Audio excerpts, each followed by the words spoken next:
welcome back to my channel. To my subscribers, thank you for being loyal. And to my newbies, please like, share, and subscribe so I can continue to get this good information to you because you're not going to find it anywhere else. Okay, so today our video is going to cover important things that you should be prepared to ask your owner-operators before you start dispatching for them.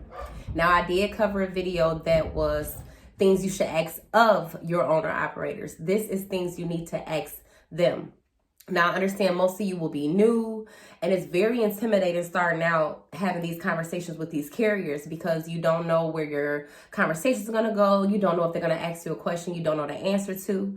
And the best way to take that on is to control the conversation. If you're the one asking the questions, the ball is in your court, and it'll be hard for you to get thrown off track. You can kind of stick to this and let it lead on to where it needs to go. So first and foremost, you need to understand that you work for the owner operator. Like, you're their personal assistant, and it's your job to make their lives easier. That's the best way I can sum it up. So in any way that you can, that's what you need to be ready to do.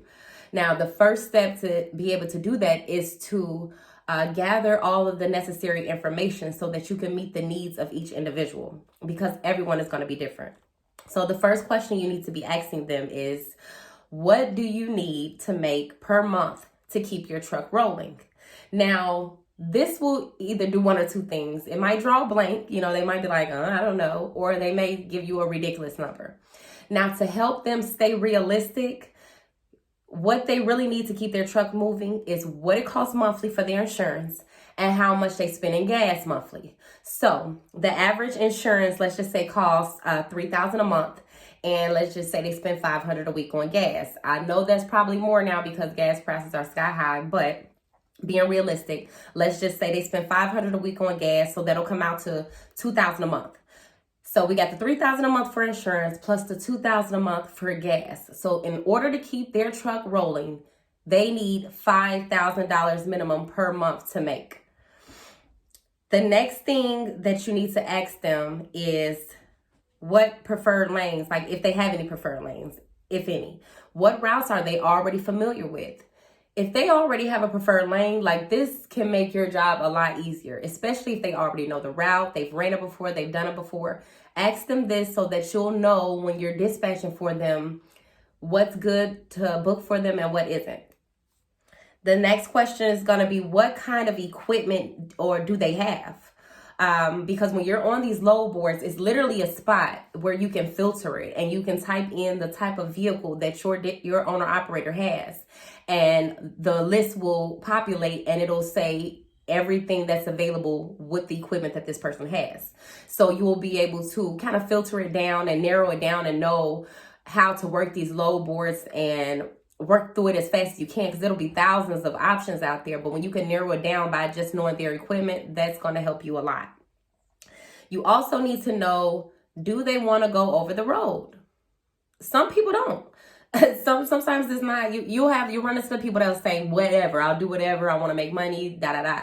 But you'll also run into people that they have families and they want to be local. They don't want to go over the road. And if you already know that your owner operator does not want to go over the road, it'll save you a bunch of time, because when you're looking at the load board, you'll know, like, okay, John's not going to go over the road, so let me not even call him about this. That's a waste of your time and John's time.